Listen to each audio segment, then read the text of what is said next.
What is up, Print Squad? I am back with another video, and today I'm going to be answering a question that quite a few people have been asking. What all do I need to purchase if I want to start screen printing? Well, if you want to find out, stay tuned. Alright, the first thing I feel like you're going to need if you're going to be doing any type of graphic designing, and printing your own designs, is going to be a computer. Now right here I have a Asus computer, and it's actually a gaming computer, and I'll leave a link and more specific details down below in case you guys are interested. And you don't have to have one that is like as powerful as mine is, but you are going to need one you can run programs smoothly on, and I recommend nothing less than an i5 processor. I mean, an i3 can probably get the job done, but I would recommend an i5 processor because you're going to be running a lot of programs that take up a lot of your computer, and you also want to get at least 8 gigabytes of RAM. You can probably get by with like 4, but I would recommend 8 gigabytes of RAM and an i5 processor. And the brand of the computer I don't think really matters as long as you have the specific things. And I save everything on an external hard drive. Like right here, this is one of my external hard drives that I use, and it's a smaller one. It's by Seagate. I'll leave the link for it down below. And on your computer, if you can get a SSD instead of just a regular hard drive, it'll work a lot faster for you. So those are some options when you're thinking of computers. Okay, the next thing that you're gonna need is some type of printer. Now, having a printer is not just a 100% necessity. You can get places like Office Max, and it's some places that print stuff out for you, but if you want to be able to do everything on your own, I would recommend a printer. And I have a video that tells you about different printers that I use and what I use them for, and I'm going to leave a link for it up above and down below in the description box so you can check that out. But this is the printer that I use, and this printer can print up to 13 by 9 inches wide, and I use this solely for my film. And it is actually the HP OfficeJet K8600. Yeah, that is my printer right there. And a lot of people like Epson. I don't like Epson because they use a lot of ink, but printers are really about your preference, the brand that you use. And I have a Canon printer at home. It's not a 13-inch wide printer, but I really like that printer, and it does not use up a lot of ink, and it prints great photos. So those are some things to keep in mind. Okay, the next thing that you are going to need is some type of screen printing press. Now, this is my screen printing press, and it is actually the Vastex B1000, and it is a beginner's press. Like, they have more sophisticated presses than this one, and this one is just your basic press. Now, this one is a 4-station 6-color press, so that means that I can print up to 6 colors and up to 4 shirts at one time. So the type of press that you have does not really matter when you're beginning. I started out with a 1-color press, and I moved up to a Ryonet silver press that was only 4 colors. But if you want more information about that, I'll leave another link up there for you guys, and you can check it out, because the press is kind of up to what your budget is. And it took me a while before I was able to get a press like this that could print 6 colors. So I'll leave links down below for my press and some other presses that I think could be good for you guys to start out with.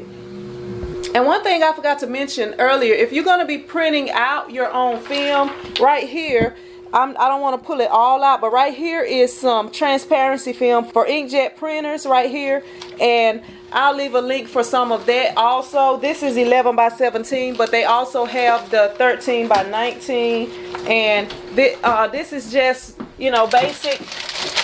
Let me see. Yeah, this is my 13 by 19 right here. But yeah, you are going to need some type of transparency film if you're going to be printing out your own designs.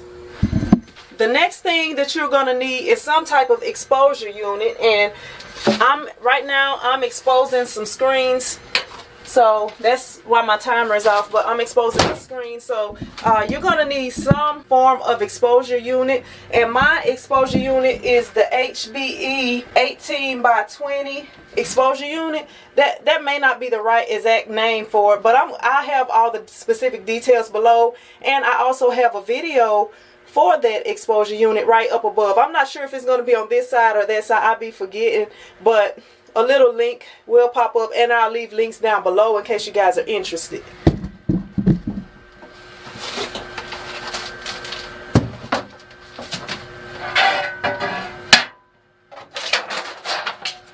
Now, having an exposure unit is not a 100% necessity. There are other ways that you can expose your screen. You can use the sun to expose your screen. You can also use a work light to expose your screen, but having an actual exposure unit actually takes the guesswork out of everything. I have a video about the U-Do because I used to use that as an exposure unit also, and if you guys want more information, I'm going to leave links for that down below in the description box so that you can check that out. But yeah, there are several different ways you can expose your screens. Okay, another thing that you will need for sure if you are going to be screen printing is a way to cure your inks. Now, there are multiple ways to cure your inks. Some work better than others, and some are more time consuming than others. So I have a video that explains different ways, different things that you can use to cure your ink. Now, you can use a heat press, you can use a heat gun, you can use a flash dryer. And the recommended way to cure your ink is actually right here. This is my conveyor dryer, which is, you know, basically the way that I cure my shirts. And right here, here's my flash dryer, and I'm gonna do a video about this flash dryer as soon as I get a chance, so you guys can check it out, because that's like the best price flash dryer I could find at the time, and I'm pretty sure it probably still is, but I haven't had any issues with it, and it's an infrared flash dryer, and yeah, that it's my go-to flash dryer. And I'm gonna walk over to this side right here, and I'm just gonna show you guys my heat gun, just in case you do not know. But right here, this is my heat gun. But I'll leave links below so that you guys can check out the video where I kind of explain more in depth what you do with these things. Alright, one other thing you're going to need if you are going to be screen printing t-shirts is going to be screens. Like right here, I have different mesh screens. Right here you can see I have a 230, a 110, I have 160, and down here at the bottom I also have a 30 mesh screen.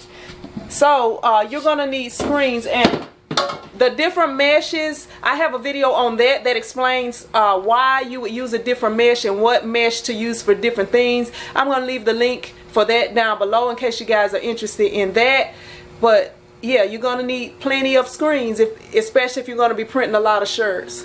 One of the other things that is very important when you are screen printing is ink. You have to have ink. Now, all of this ink on the top up here and right here is actually my Plastisol ink. I mostly use Plastisol ink.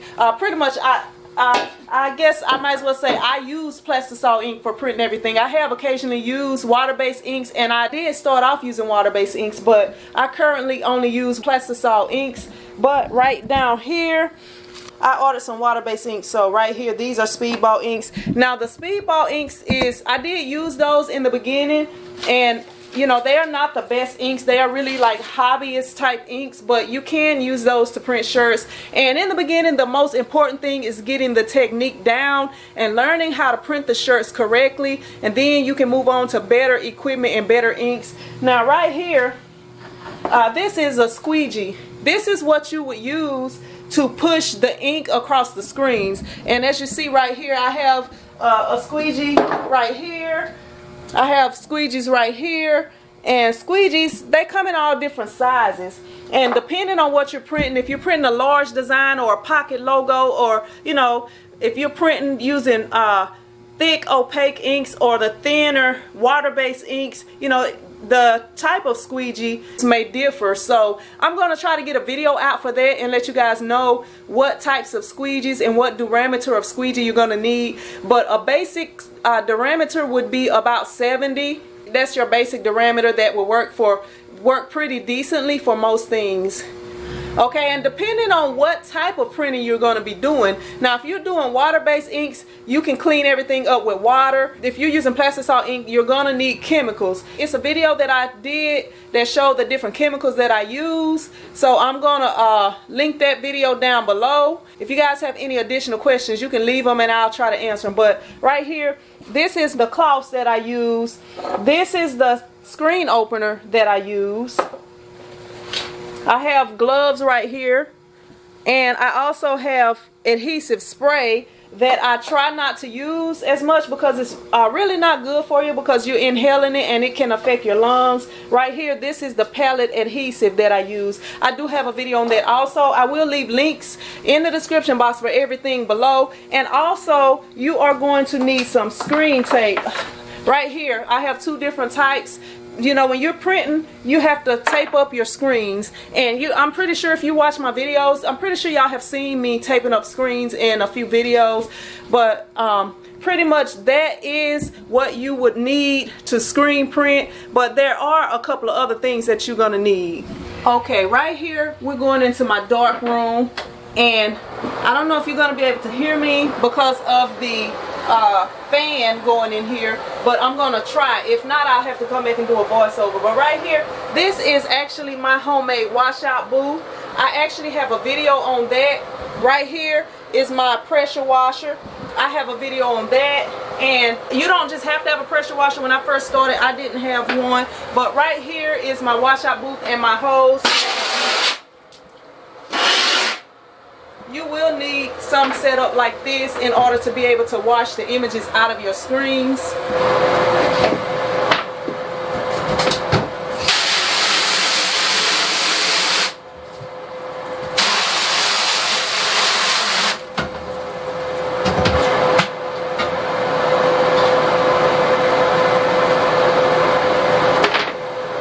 Now, the last thing I think that the only thing that I have not mentioned on my list is you will need a place to dry your screens. And right here, this is the place where I dry my screens. And all it is strips of wood screwed into the wall with enough space for my screens to fit in there. And right here, in order to help the process go by a little quicker, I have a fan. This is just like your regular box fan. This is like the cheapest one I could find. Right here, this is a dehumidifier. I'll leave links for that in the description below. And this is just a little heater. And any little heater will work. I mean, this is just the one that I had that I actually did have in the bathroom. But you can have a smaller heater. But yeah, I kind of like this one because it has in the front, I can make it where it blows in certain directions by using this. I can make it blow straight ahead. I can make it blow straight up. I can make it blow towards the screens.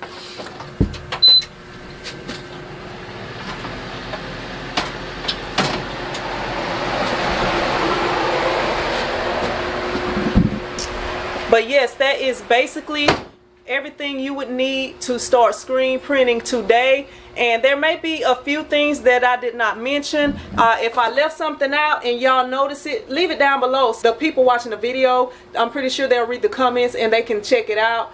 But hopefully this video was helpful to y'all, especially the ones of y'all who have not got into screen printing and are just wondering, what do I need? I need to know everything. So I appreciate y'all watching the video. If you like the video or it helped you out, be sure to hit that thumbs up button. If you haven't subscribed, go ahead and hit that subscribe button. And be sure to check down below for links if you need any additional help or are interested in any of the products or equipment that I use to print t-shirts. Also, I have a link down there for the Print Squad group. And I will see you guys in the next video. Print Squad out.